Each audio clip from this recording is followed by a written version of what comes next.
Super star Rajinikanth రాజకీయ ప్రవేశంపై మరింత స్పష్టమైన సంకేతాలు ఇచ్చారు. చెన్నైలో అభిమాన సంఘాలతో సమావేశమైన రజనీ రాజకీయ ప్రవేశం ఎప్పుడనే అంశంపై స్పష్టత ఇవ్వనప్పటికీ యుద్ధం వచ్చినప్పుడు ఎదుర్కొనేందుకు సిద్ధంగా ఉండాలని పిలుపునిచ్చారు. తమిళనాట ప్రస్తుత రాజకీయ వ్యవస్థ చెడిపోయిందంటూ కీలక వ్యాఖ్యలు చేశారు. ఈ వ్యవస్థను మార్చాల్సిన అవసరం ఉందన్నారు.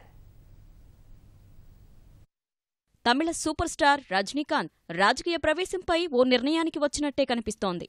ఈ నెల 15 నుంచి వరుసగా 5 రోజుల నుంచి చెన్నై కొడంబాక్కంలోని రాఘవేంద్ర కళ్యాణ మండపంలో అభిమాన సంఘాలతో సమావేశమైన రజనీ చివరి రోజైన ఇవాళ రాజకీయాలపై ఆసక్తికరమైన వ్యాఖ్యలు చేశారు.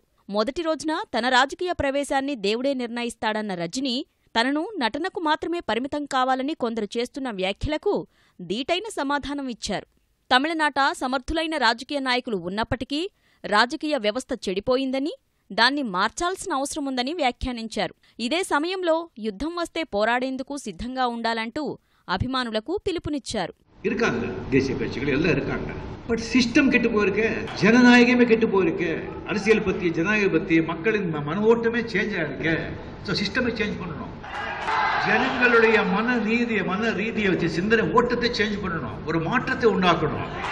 அப்போதான் நாடு உருப்படும். அது எல்லாரும் சேர்ந்து பண்ண வேண்டும். போங்க, உங்க கடமைகளை செய்யுங்க, உங்க தொழில் பார்த்துக்கங்க. போர் வரும்போது பார்த்துக்கோங்க.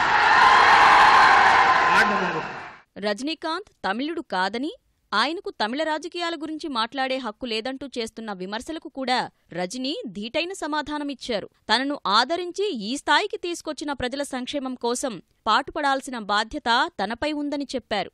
எனக்கு இப்போ 67 வயசு ஆகுது. 23 ஆண்டு தான் நான் கர்நாடகத்தில் இருந்தேன். 44 ஆண்டுகள் தமிழ் மக்கள் உங்க கூட வளர்ந்த கர்நாடகத்திலிருந்து ஒரு மராட்டியானோ ஒரு கன்னடக்காரனவோ நான் இங்கே வந்திருந்தா கூட நீங்க என்னை ஆதரிச்சு அன்பு கொடுத்து பேரும் பகலும் பணம் எல்லாத்தையும் அள்ளி கொடுத்து என்னை நீங்க தான் தமிழனே ஆக்கிட்டீங்க. ஸோ நான் பச்சை தமிழன்.